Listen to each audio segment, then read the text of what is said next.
Haleluya, puji muliakan nama Tuhan. Shalom, brother dan sister dan Bapak Ibu yang terkasih di dalam Tuhan. Kita bersyukur pada pagi hari ini Tuhan mengantarkan kita di tempat ini tanpa kekurangan satu apapun, dan kita siap untuk masuk dalam hadirat-Nya Tuhan.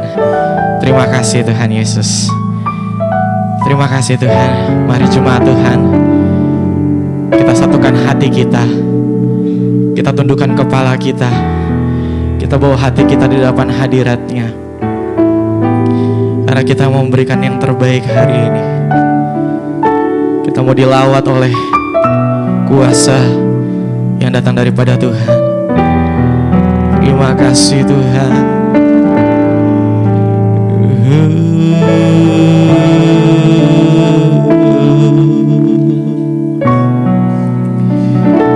Karena tak pernah terbatas kuasa Tuhan dalam kehidupan kami Tuhan. Karena hanya dengan bersama-Mu Tuhan kami mengalami kuasa yang tiada terbatas Bapa. Terima kasih Tuhan.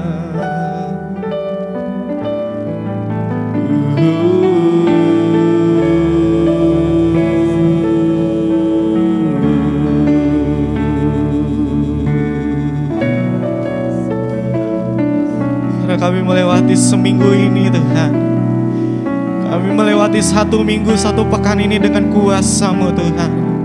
Kami yakin dan percaya minggu-minggu ke depannya akan disertai juga oleh Engkau Bapa.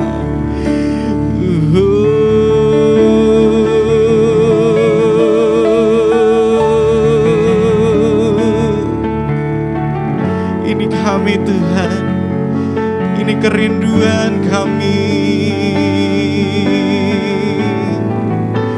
Mari jemaat Tuhan nyatakan penyembahan-Mu.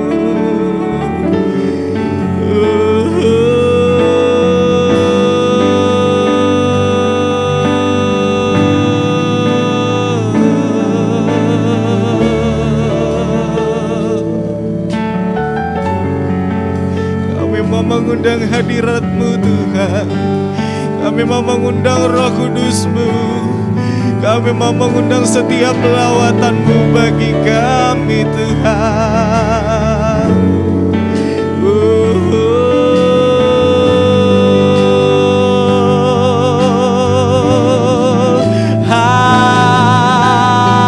Haleluya.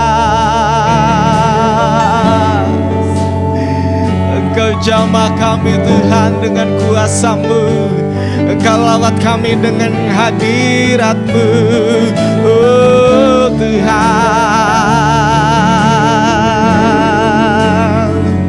Karena hanya bersama-Mu kami kuat, hanya bersama-Mu Tuhan kami melakukan perkara-perkara yang besar.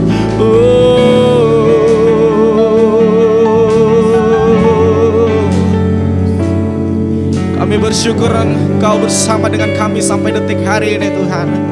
Karena itu kami mau nyatakan kuasa-Mu Bapa. Karena Engkau yang pelihara kami sampai detik hari ini. Dan karena inilah kebenaran. Kebenaran akan kuasa-Mu Tuhan. Mari jemaat Tuhan, Kau angkat hatimu yang paling tinggi. Kita sama-sama katakan di hadapan hadirat.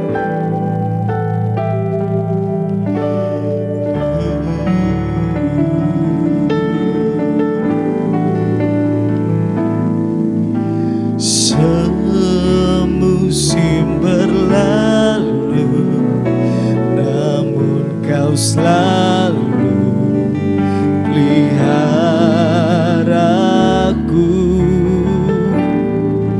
Kasih dan setiamu tak pernah layu di hidupku. Lebih luas dari samudra, kebaikan-Mu Bapa takkan habis di hidupku. Lebih tinggi dari cakrawala, tak terbatas kasih-Mu. Sungguh ku bersyukur. Mari jemaat Tuhan, mari sama-sama kita katakan. Semusim berlalu, namun Kau selalu peliharaku. Karena kasih-Mu dan setiamu tak pernah layu di hidupku. Lebih luas dari samudra, kebaikan-Mu Bapa takkan habis di hidupku. Lebih tinggi dari cakrawala, tak terbatas kasih-Mu. Sungguh ku bersyukur. Mari jemaat Tuhan, nyatakan. Lebih luas dari samudra, kebaikan-Mu Bapa takkan habis di hidupku. Lebih tinggi dari cakrawala, tak terbatas kasih-Mu. Sungguh bersyukur. Lebih luas dari samudra, kebaikan-Mu Bapa takkan habis di hidupku. Lebih tinggi dari cakrawala, tak terbatas kasih-Mu. Sungguh ku bersyukur dengan hatimu. Lebih luas dari samudra, kebaikan-Mu Bapa takkan habis di hidupku. Lebih tinggi dari cakrawala, tak terbatas kasih-Mu. Sungguh ku bersyukur. Kami bersyukur Tuhan. Mari coba Tuhan, nyatakan penyembahan-Mu.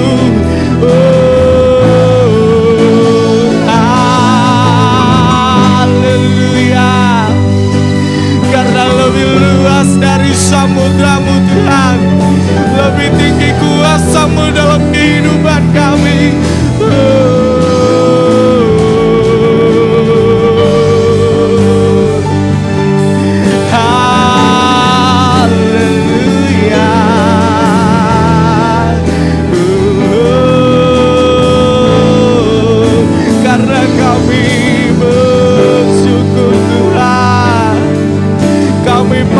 kepadamu Tuhan.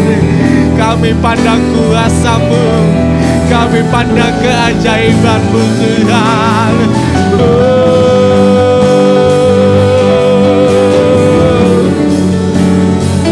Terima kasih.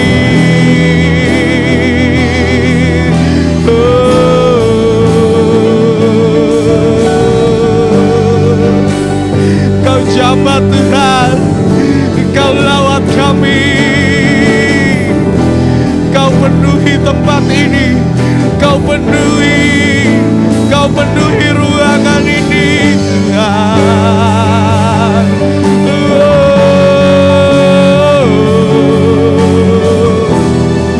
Ini kami Tuhan, Kau lawat kami.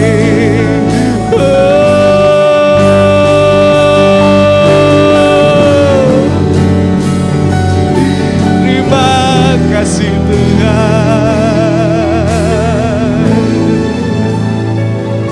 terima kasih Tuhan, terima kasih Tuhan. Kami bersyukur Tuhan, kami bersyukur atas kebaikan-Mu dalam kehidupan kami, karena lebih luas daripada samudra Tuhan. Begitu tinggi kasih-Mu bagi kehidupan kami. Begitu tinggi kuasa-Mu menghampiri kehidupan kami Tuhan. Hari Jumat Tuhan, Kau bawa hati-Mu di hadapan hadirat-Nya dengan penuh syukur. Karena sebab hanya Dia yang layak ditinggikan.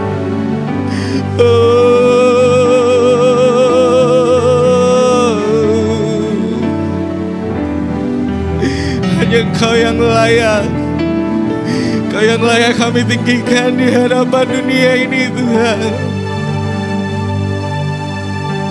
Terima kasih Tuhan,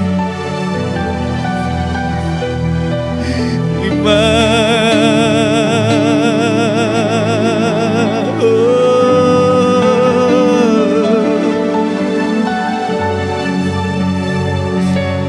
kasih.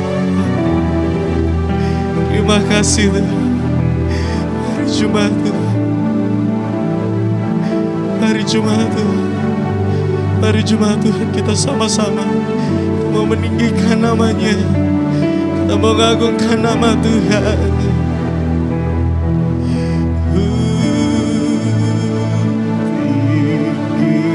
Tinggikan diri-Mu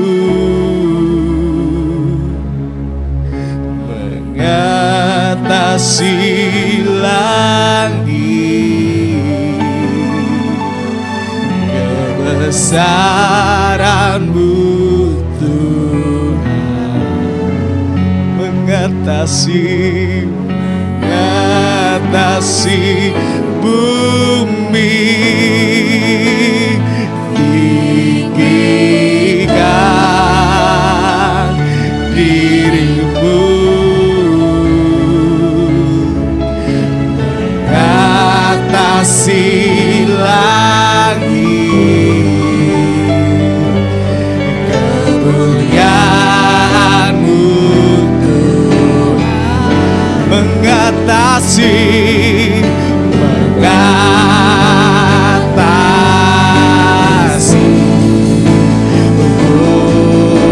bumi. Mari jemaat Tuhan, saya jemput kita semua bangkit berdiri, kita mau katakan tinggikan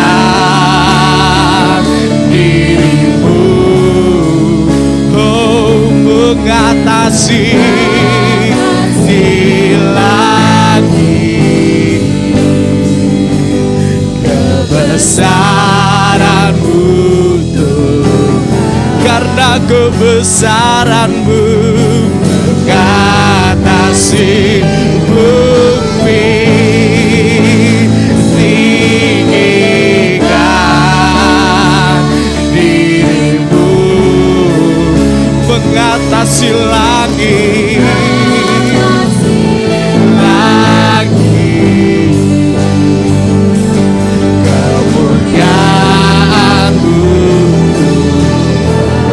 Jemaat Tuhan, katakan lebih dengan sungguh. Kasih-Mu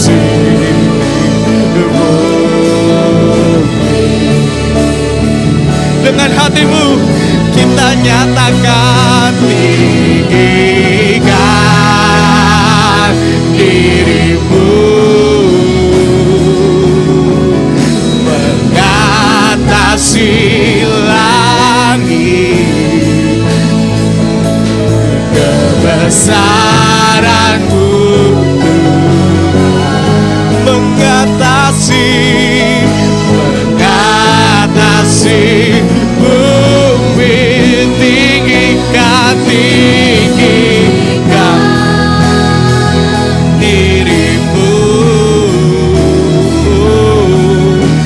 mengatasi langit, kemuliaan-Mu Tuhan, kemuliaan-Mu Tuhan, kemuliaan-Mu Tuhan, mengatasi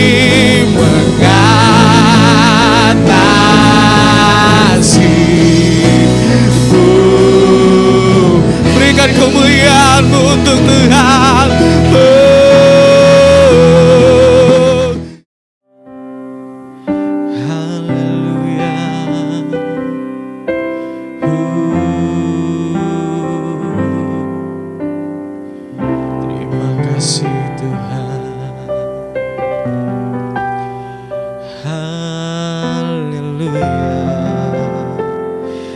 Bersyukur di hadapan hadirat-Mu Tuhan.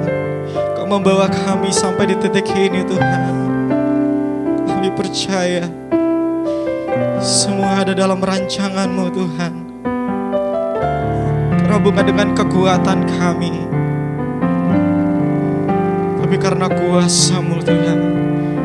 Terima kasih Tuhan.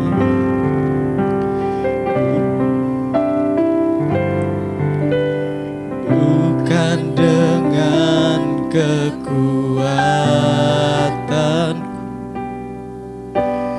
ku dapat jalani hidupku, tanpa Tuhan yang di sampingku ku tak mampu sendiri.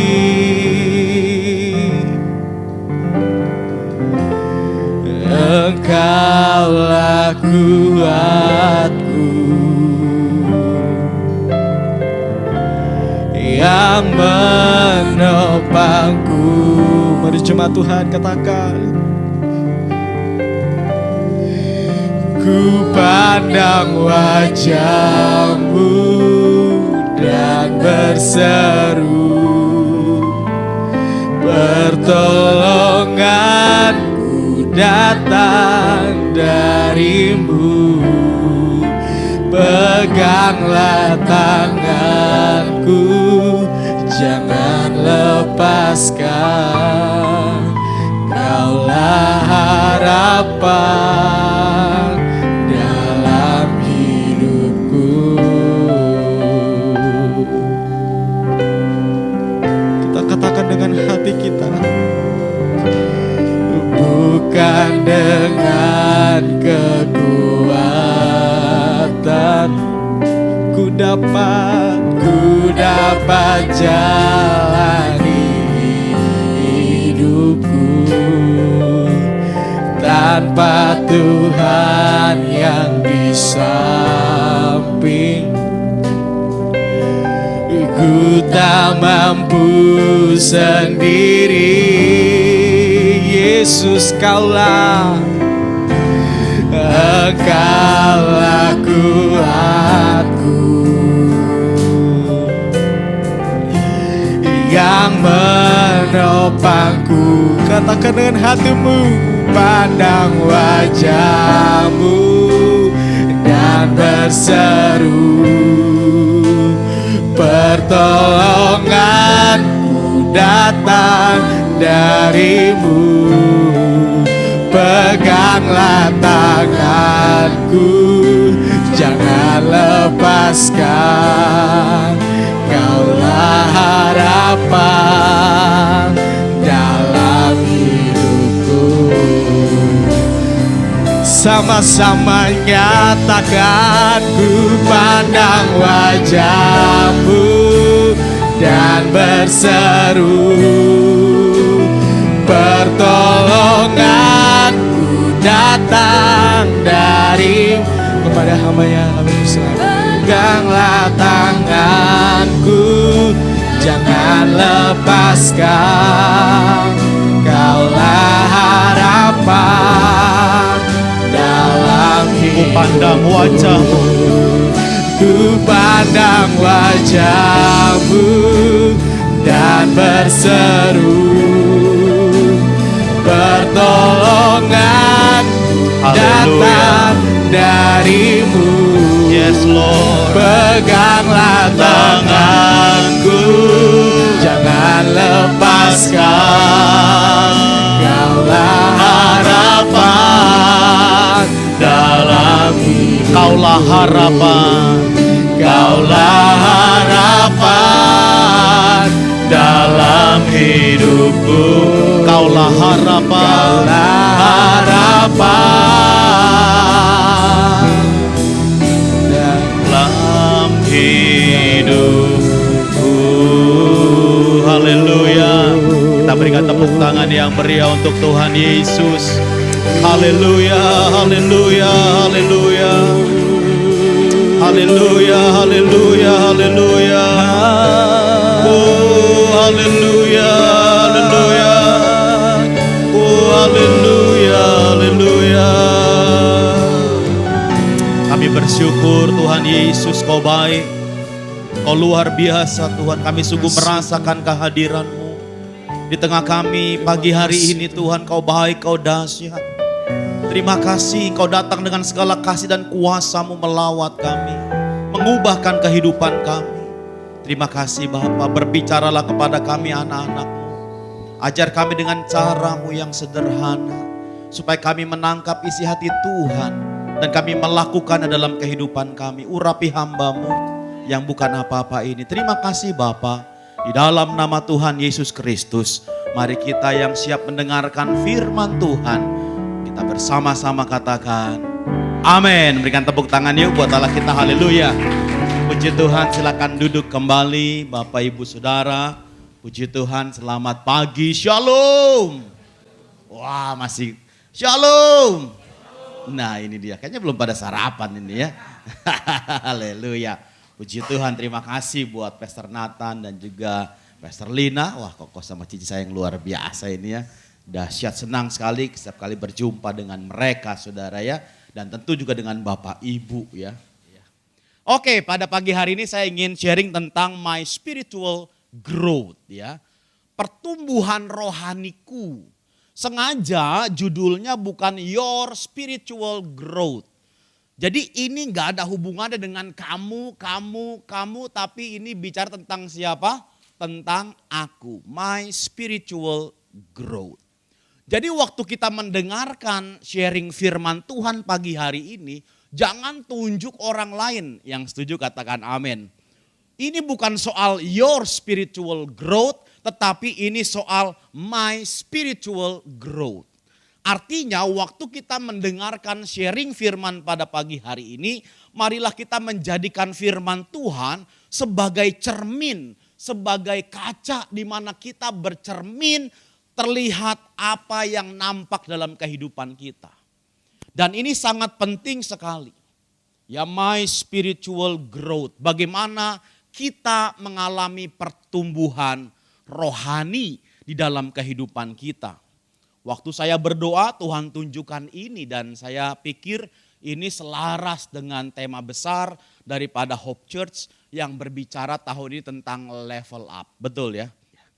Nah, mari kita melihat firman Tuhan dalam Efesus pasal yang keempat, ayat yang ke-13 sampai dengan ayat yang ke-15. Efesus pasal yang keempat, ayat 13 sampai dengan ayat yang ke-15.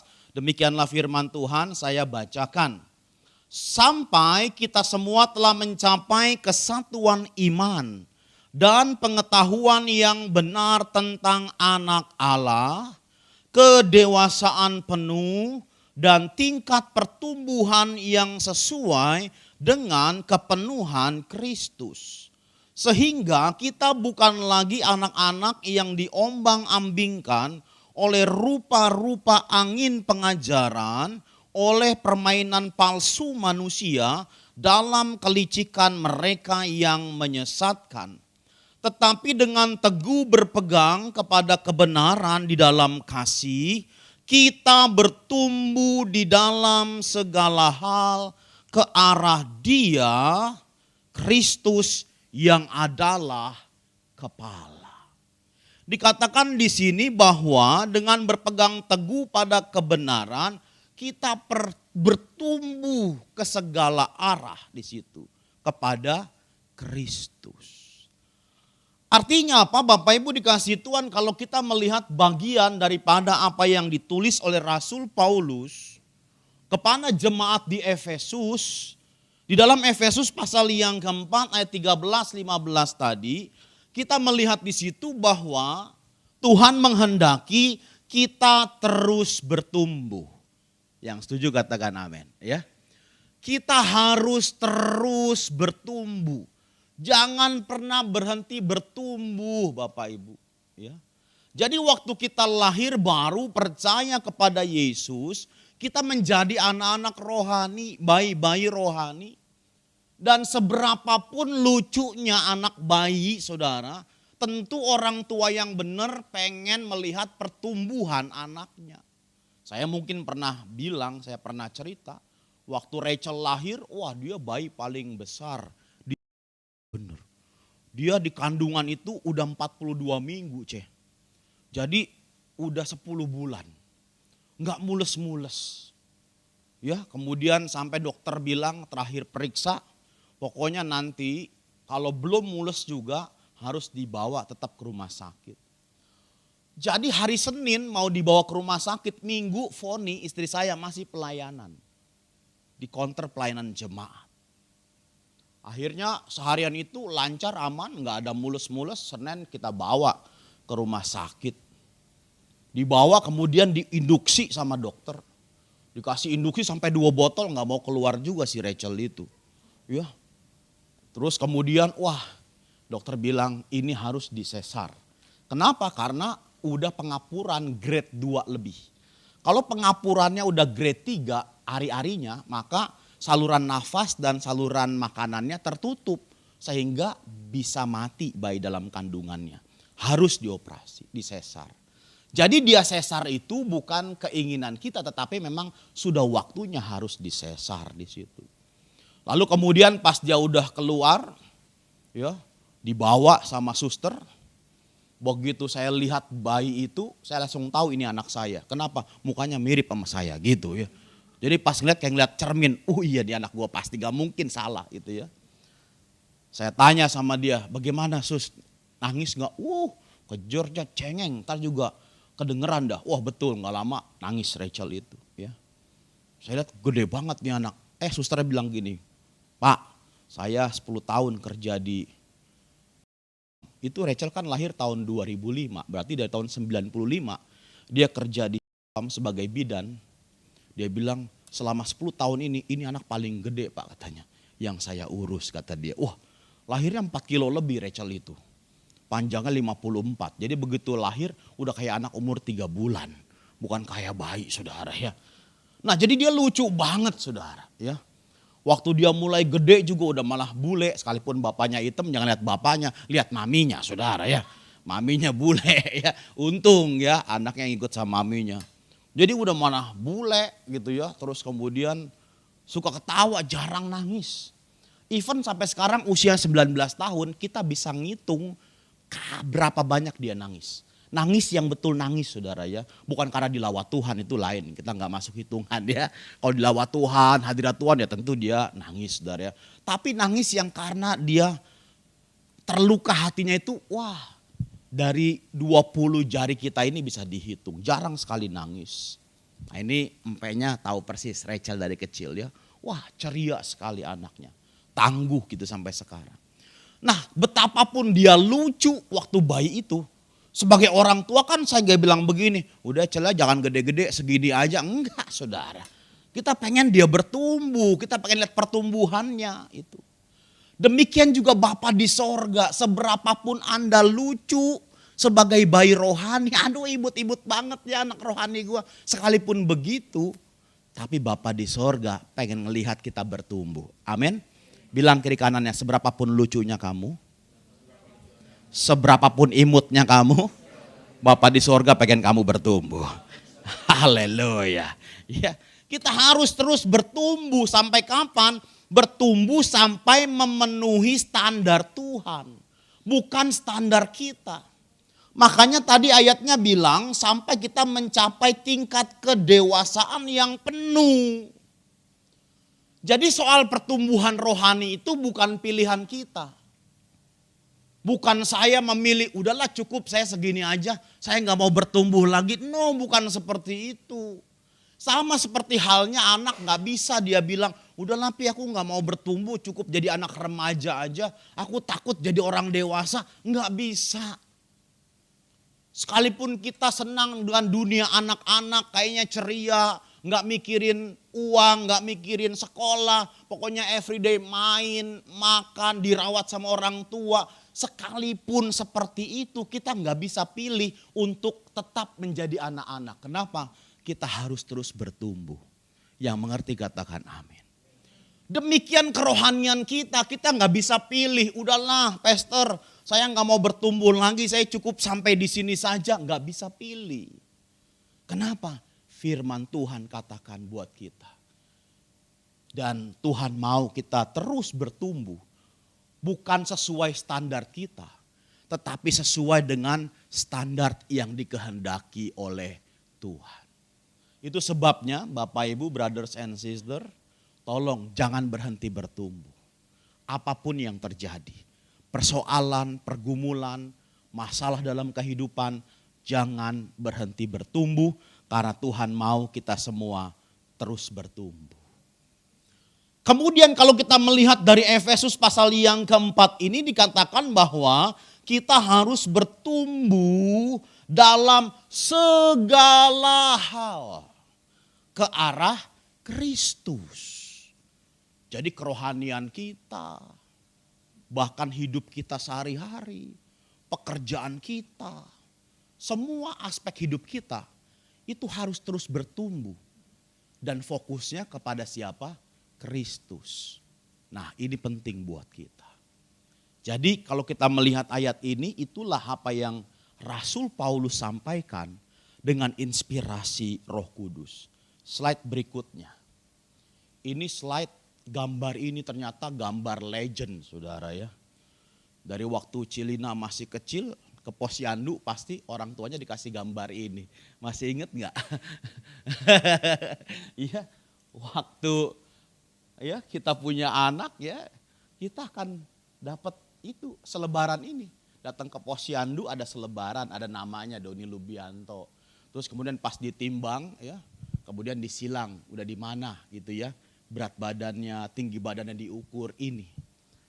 Nah waktu saya cerita sama Rachel, anak kami kan sedang kuliah psikologi. Dan saya cerita, papi mau khotbah itu dituntun Roh Kudus tentang pertumbuhan rohani. Terus papi dapat gambar ini dia bilang itu kemarin aku baru pelajarin Pi katanya. Masa gambar yang sama? Iya gambar yang sama, masih dipelajari, masih dipakai kata Rachel. Jadi kemarin dia belajar psikologi perkembangan, ini masih keluar gambar ini. Wah, saya bilang gambarnya legend ini ya. Cuman saya nggak tahu, saya nggak pernah ke Posyandu lagi kan, nggak mungkin saya ditimbang kan, kasihan ya. Tapi yang jelas gambar ini masih dipakai. Artinya apa? Kalau kita melihat gambar ini di Posyandu ya, sampai sekarang mungkin ya, karena saya masih dengar kalau hari apa itu di perumahan kami itu. Ya dari RW, dari RT lewat masjid itu diumumkan. Bapak Ibu yang punya anak-anak usia berapa ditunggu di Posyandu. Nah mungkin masih ada nih ya. Jadi ada grafik perkembangannya tetap terpantau. Nah bayangkan kita secara lahiriah saja memantau pertumbuhan secara fisik. Demikian juga pertumbuhan rohani kita itu harus punya grafik pertumbuhan rohani. Yang mengerti katakan amin. Jadi bukan cuma secara fisik, bukan cuma secara jasmani, tetapi pertumbuhan secara rohani pun itu harus ada grafik perkembangannya. Kita sudah sampai di mana kita harus tahu. Slide berikutnya. Nah ini adalah the process of salvation. Ini adalah proses keselamatan. Jadi kalau kita melihat ini, inilah yang dipercayai oleh Gereja Bethel Indonesia dan juga aliran Pentakosta pada umumnya. Jadi keselamatan itu bukan cuma soal percaya kepada Yesus. Once saved, always saved. Sekali selamat, tetap selamat. Bukan itu. Ini the process of salvation. Kalau Bapak Ibu belajar Kom 100, Bapak Ibu akan tahu itu. Proses keselamatan yang sejati. Itu melalui 3 fase itu pertumbuhannya. Yang pertama disebut dengan justification. Pembenaran. Kita ini tadinya mati karena dosa kita. Itu yang di blok di bawah itu. Mati karena dosa kita. Kalau kita nggak bertobat, kalau nggak percaya kepada Yesus, kita selamanya dalam kondisi mati karena dosa. Mati dalam dosa kita. Tetapi waktu kita percaya kepada Yesus, disitulah point of conversion. Disitulah titik perubahan, pertobatan kita. Tapi nggak berhenti sampai di situ. Kenapa? Lihat grafiknya. Sama seperti grafik tadi pertumbuhan bayi menjadi balita, menjadi anak-anak. Demikian juga secara kerohanian. Jadi waktu kita lahir baru percaya kepada Yesus, kita harus terus beranjak bertumbuh. Dari fase justification kita masuk ke proses yang disebut dengan sanctification atau pengudusan. Kita harus belajar menyelaraskan hidup kita dengan firman Tuhan. Kita harus belajar hidup kudus. Tidak kompromi dengan dosa. Itu di fase ini. Kita belajar menang dari dosa, menang dari kedagingan. Itu ada di fase ini. Sampai kapan? Sampai nanti point of death. Sampai kita mati atau sampai Tuhan Yesus datang yang kedua kali. Kalau kita masih hidup, pas Tuhan datang kita diubahkan. Dalam tubuh kemuliaan dan kita diangkat. Tapi kalau misalnya kita keburu mati sebelum Tuhan datang, nanti kita akan dibangkitkan dan juga kita akan bersama-sama dengan Tuhan. Kalau Bapak Ibu melihat terkait justification, sanctification, glorification, itu ada gambar yang landai terus seperti ke atas. Saya kurang setuju dengan yang itu. Saya lebih pilih gambar yang ini. Kenapa? Ada zigzagnya. Artinya apa? Dalam proses itu kita mungkin gagal, betul nggak? Kan pertumbuhan rohani kita nggak mulus. Kita berupaya hidup sesuai dengan firman Tuhan, gagal. Kita berusaha hidup kudus, gagal. It's okay. Makanya grafiknya itu zigzag begitu. Sekalipun ada turunnya, tetapi dia terus bergerak naik. Yang mengerti katakan amin. Artinya apa? Kita mungkin gagal sesekali. Waktu kita berupaya hidup kudus kita gagal, gak apa-apa. Minta ampun sama Tuhan dan terus bangkit kembali. Amin. Jangan terpuruk. Udahlah gue udah gagal. Gue udah salah, gue udah dosa, udah. Kemudian stop sampai di situ. Jangan. Bangkit kembali. Bertobat lagi, minta ampun sama Tuhan. Dan kembali lakukan firman Tuhan. Terus seperti itu. Makanya gambarnya zigzag, ada jatuh bangunnya. Tetapi terus grafiknya beranjak naik. Inilah proses pertumbuhan kita secara rohani. Memang gak mudah, saya yakin. Kita mengalami dan menjalani hidup rohani yang sama. Gak mudah, tetapi bukan berarti mustahil. Hidup kudus gak mudah, betul. Tetapi bukan berarti tidak bisa. Bisa dengan pertolongan daripada Roh Kudus. Dalam kehidupan pertumbuhan rohani kita, yuk Mungkin kita gagal, mungkin sempat jatuh, kita bangkit kembali. Supaya apa? Kita terus mengalami pertumbuhan sampai nanti kita mengalami glorifikasi. Tuhan datang dan kita bersama-sama dengan Dia selama-lamanya. Nah, bagaimana caranya mengukur pertumbuhan rohani? Ada caranya. Ya. Kita lihat slide berikutnya, inilah indikator pertumbuhan rohani. Saya seorang dosen mengajar pasca sarjana di Sekolah Tinggi Teologi. Dan saya membimbing tesis beberapa kali, kalau menguji tesis sudah sering. Ada nggak indikator pertumbuhan rohani? Ada. Bisa diukur? Bisa. Ya. Nah, ini beberapa indikator, bisa saja disesuaikan dengan yang lain, tetapi karena kita ingin belajar yang simple, yang sederhana, saya upayakan sesederhana mungkin. Nah, inilah beberapa indikator yang bisa kita lihat untuk kita mengukur pertumbuhan rohani kita. Apakah kita level up, atau kita stagnan, atau kita justru turun. Saya berdoa seperti kerinduan daripada Pastor Nathan dan Pastor Lina. Supaya seluruh kita mengalami level up, berarti kita harus lihat indikator-indikator ini. Pertumbuhan rohani. Saya berdoa supaya kita mempraktekkan firman ini dengan apa? Nanti waktu kita bahas tentang indikator-indikator ini, kita mulai tulis dalam buku kita masing-masing di rumah dan setiap hari kita coba. Sudah sampai sejauh mana saya dalam indikator-indikator itu. Indikator pertumbuhan rohani yang pertama adalah kedisiplinan rohani. Yuk bilang sama-sama, kedisiplinan rohani. 2, 3. Yes. 1 Korintus pasal yang ke-9 ayat 26 sampai 27 saya baca.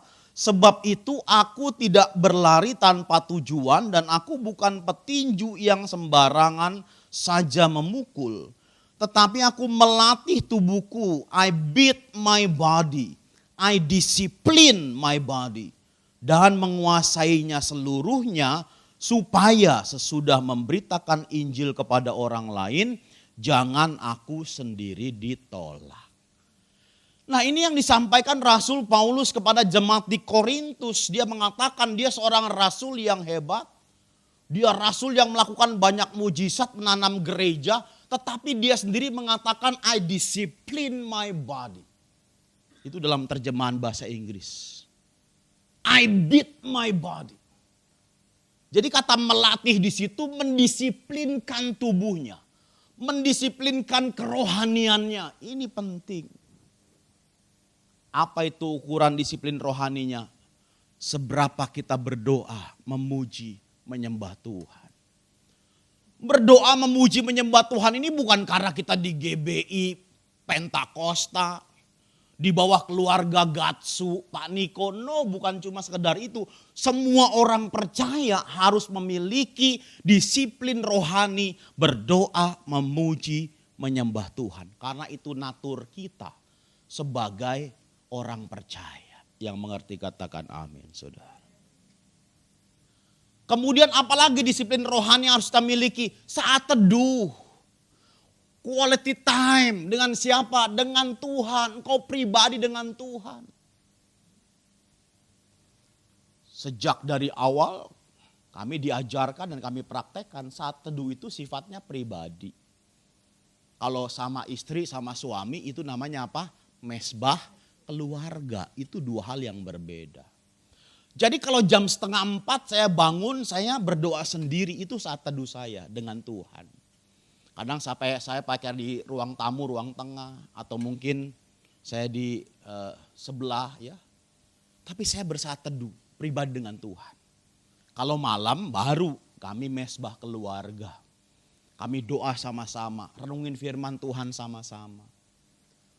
Jadi saat teduh dan mesbah keluarga ini dua hal yang prinsipnya berbeda. Kalau saat teduh pribadi engkau dengan Tuhan. Kalau sama istri, sama suami, sama anak-anak itu namanya apa? Mesbah keluarga. Baik yang sifatnya pribadi maupun yang bersama dengan keluarga harus kita bangun kedisiplinan itu, saudara. Lalu apalagi disiplin rohaninya? membaca Alkitab, jangan lupa. Termasuk juga merenungkan dan melakukan firman Tuhan. Ini disiplin rohani, jangan mau Anda tertipu oleh orang-orang kalangan hyper grace yang mengatakan, terlalu agamawi katanya. Mirip orang Farisi, bukan. Kalau kita berdoa memuji menyembah Tuhan, saat teduh, mesbah keluarga, baca Alkitab, itu bukan Taurat. Artinya bukan sifatnya agamawi. Justru itu adalah disiplin rohani yang harus kita bangun. Mustahil engkau menjadi orang yang bertumbuh secara rohani kalau tidak punya kedisiplinan rohani. Mustahil. Minggu lalu saya melayani di Depok, GBI Kamboja. Wakil gembalanya usianya 63 tahun. Masih seger, betul seger.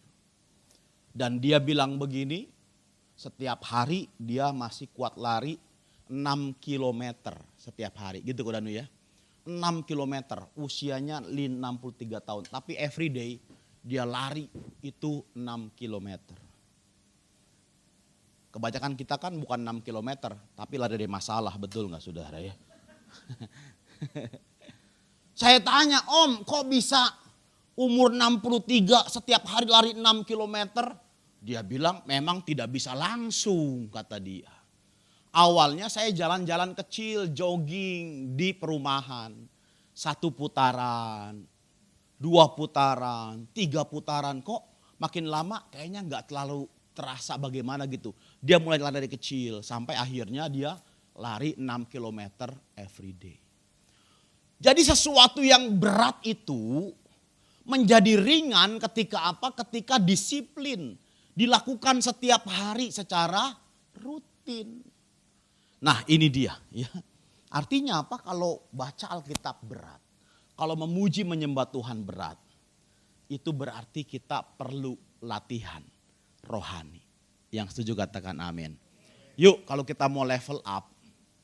Mari mulai bangun disiplin rohani kita. Berdoa memuji menyembah Tuhan. Saat teduh, baca Alkitab. Mesbah keluarga. Dibangun, dibiasakan disiplin itu. Kemudian yang kedua, apa indikator pertumbuhan rohani kita, level up kita? Itu adalah kesalehan. Yuk bilang sama-sama kesalehan. 2, 3, kesalehan.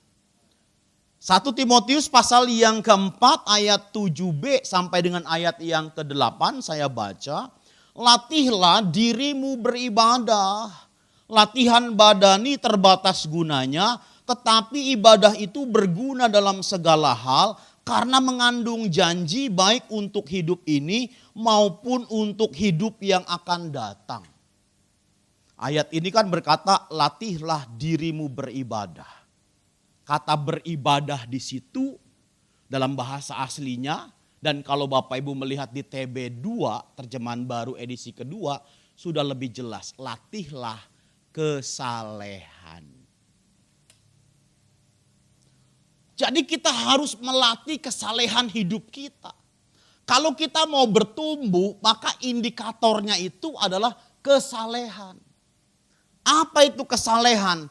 Kesalehan itu bicara tentang kesungguhan beribadah. Jadi bukan cuma sekedar beribadah biasa, tetapi kita harus memiliki kesungguhan beribadah. Orang Kristen datang ke gereja, iya. Tiap hari Minggu, iya, ke gereja. Tapi seberapa sungguh kita dalam beribadah. So, kalau kita bicara indikator pertumbuhan rohani, itu kita tidak mengukur dari seberapa banyak dalam setahun Anda datang ke gereja. Tapi lebih daripada itu, seberapa sungguh kita beribadah. Saya berdoa kalau engkau ingin level up, kalau engkau ingin bertumbuh kerohanianmu, maka dalam ibadah jangan ibadah biasa. Tapi kita harus sungguh-sungguh beribadah. Yang mau katakan amin. Bilang kiri kanannya, yuk kita bertobat, lebih sungguh lagi beribadah. Haleluya.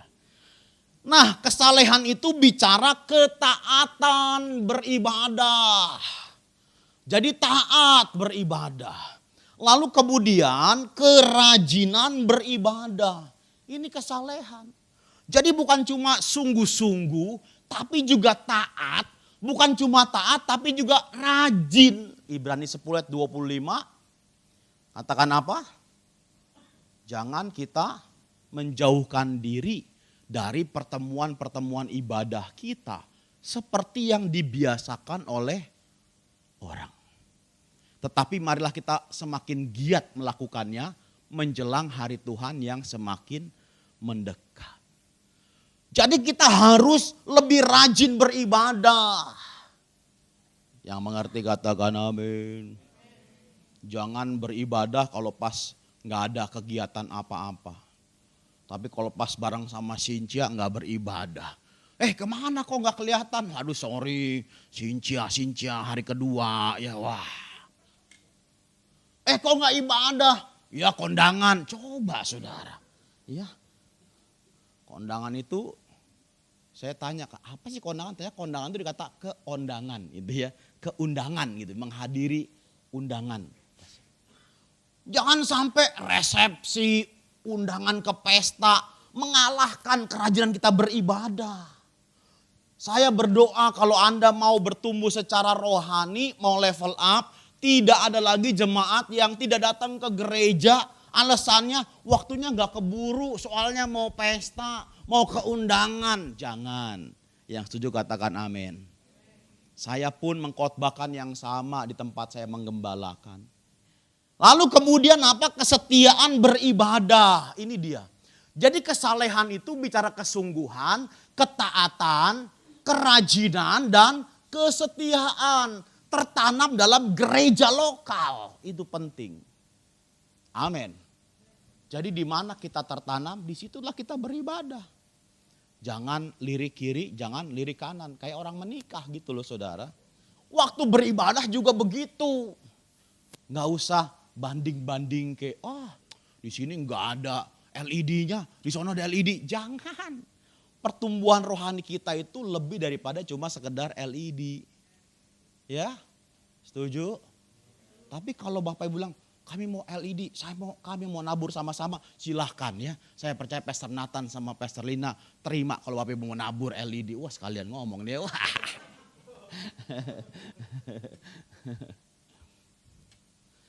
Nah itu dia kesetiaan beribadah, jangan kiri kanan. Ntar gereja ini, ntar gereja itu. Saya berdoa Bapak Ibu supaya ayo kita setia beribadah. Ya, setia beribadah.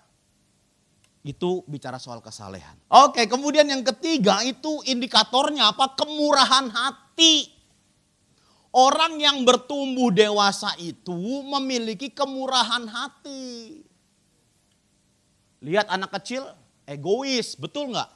Mainanku, yang lain nggak boleh. Temennya bilang, pinjem dong. Enggak, mainan aku ini nggak boleh. Jadi kalau orang makin dewasa dia makin murah hati. Jadi indikator daripada orang yang dewasa secara rohani adalah memiliki kemurahan hati. Kemurahan hati bicara soal apa? Yang pertama bicara soal mengampuni. Orang yang dewasa itu dengan murah hatinya memberikan pengampunan. Kepada orang yang bersalah kepadanya, dia mengampuni. Kalau istrinya salah, suaminya salah, dia mengampuni. Kalau orang tuanya, anaknya salah, dia mengampuni. Kenapa? Itu ciri orang yang dewasa. Orang yang menyimpan dendam, kesel, jengkel, gak mau mengampuni. Itu orang yang tidak dewasa secara rohani. Jadi kalau Anda berpikir, Pak, saya kan udah 20 tahun jadi orang Kristen. Bahkan sejak saya lahir, waktu bayi, di kuping saya dibacakan doa Bapa Kami. Enggak jamin saudara. Mau doa Bapa Kami, Mazmur 91, satu Alkitab dibacain di kuping Anda. Enggak jamin saudara. Yang mengerti katakan amin. Ya, indikatornya apa? Kemurahan hati. Mengampuni orang yang bersalah. Lalu kemurahan hati juga nampak dari hal apa? Memberi, katakan memberi. Memberi. Orang yang pelit itu nggak dewasa rohani, yakin saudara. Bilang kiri kanannya, kalau lu pelit, nggak berani nih ya.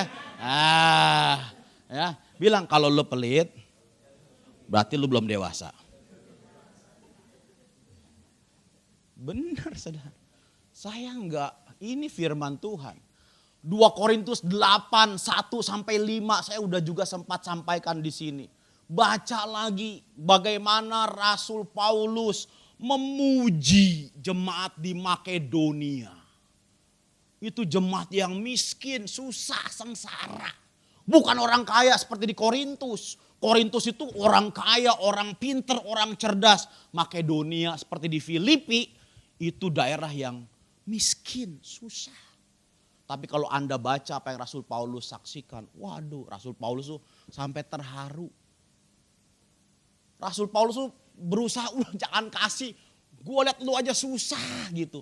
Tapi mereka maksa, enggak Rasul Paulus, kami mau memberi, kami mau menabur. Bayangkan saudara. Makanya Rasul Paulus bilang sekalipun mereka miskin, tetapi mereka kaya dalam kemurahan hati. Memberi itu enggak harus nunggu kaya. Yuk bilang sama-sama, memberi itu tidak harus nunggu kaya. Itu dia. Karena kalau kamu punya kemurahan hati, kamu akan memberi, kamu akan menabur. Oh ya. Waktu kita menabur dari hal yang sederhana, gampang. Kalau ada orang yang sebelum ibadah nyari warung rokok, kemudian nukar duit receh, udah ketahuan tuh saudara. Lihat dompetnya, wah sayang nih. Lembaran merah kata Cilina tadi. Wah sayang masa kasih cepek. Kebanyakan kalau kasih cepek. Mampir dulu ya. Terus nukar duit belaga beli permen ya. Dapat duit nocengan 2.000-an, gocengan. Nah ini gocengan aja cukup. Nah kalau yang begitu modelnya, waduh saudara. Jangan. Saya selalu berupaya mengajar diri saya. Memberi nominal yang paling besar yang ada di dalam dompet kita saudara. Kalau pas buka, pas kolekte, ada merah, merah yang dikasih. Kalau pas ada misalnya, oh ternyata biru, merah nggak ada, ya biru yang dikasih. Pokoknya nominal terbesar, bukan nominal yang terkecil. Kadang orang waktu pas kolekte ditunggu lama sama kolektannya. Sampai dia nggak enak hati saudara ya. Kenapa sibuk nyari apa recehan? Waduh. Ya, wah ini nyari apa Pak? Tadi logaman. Waduh logaman saudara ya. Jangan saudara ya. Apalagi ngasih uang yang udah lecek-lecek ya. Wah itu kasihan saudara ya. Itu kalau yang lecek-lecek dimasukin ke kantong persembahan. Nanti penghitung uangnya itu udah pakai masker, desinfektan berapa kali, semprot saudara ya. Terus dia buka ya, nanti dia cuci lagi saudara ya. Wah ya, jangan gitu saudara ya. Yang mengerti katakan amin. Indikator daripada pertumbuhan rohani adalah waktu kita dengan murah hatinya memberi pengampunan dan juga memberi menabur. Yang keempat, indikatornya apa? Keserupaan dengan Kristus, yaitu buah roh. Seberapa kita memiliki buah roh. Kasih, sukacita, damai dan seterusnya. Yang kelima, yang terakhir. Kehidupan yang berdampak. Ini indikatornya. Apakah kita mengambil bagian dalam pelayanan gereja? Apakah kita memberitakan Injil? Aktif dalam kegiatan sosial. Kesiapan dan kesediaan membantu orang lain. Ini indikatornya. Kalau orang dia bertumbuh dewasa rohani, maka dia siap menjadi orang berdampak. Dia pasti mengambil bagian dalam pelayanan gereja. Koko saya datang hari ini. Waktu Juni saya jadi gembala, dia pas di jamah Tuhan. Padahal kami bertobatnya bareng-bareng. Artinya saya dari kecil memang Kristen. Koko saya enggak, kami lahir dari keluarga Buddha. Tapi saya dari kecil diajak cici yang pendeta untuk sekolah minggu. Jadi saya Kristen dari sekolah minggu. Begitu beranjak dewasa, kami pergi retret sekolah pelajar. Kemudian Saya dibaptis selam di situ, bareng sama beliau ini. Tahun 97 baptis selam. Kemudian beliau jadi jemaat saja, saya terlibat dalam pelayanan. Tapi saya bersyukur, Juni waktu saya jadi gembala, nyata Tuhan berperkara dalam dirinya. Wah, dia ngalami jamahan Tuhan, ya. Artinya dia bilang, wah gue mau ikut melayani di Simpruk. Wah sekarang luar biasa. Semua pelayanan dia mau. Ini karena mata saya lagi kering aja matanya. Dry eye syndrome. Jadi dia nganterin saya kemana-mana. Kalau enggak dia di Simpruk, saudara. Sampai saya bilang, mata kering aja nggak enak. Apalagi mata pencarian kering lebih nggak enak, saudara. Ya. Kalau orang dewasa rohani dia pasti mengambil bagian apapun dalam pelayanan. Mau terlibat, mau beritakan Injil.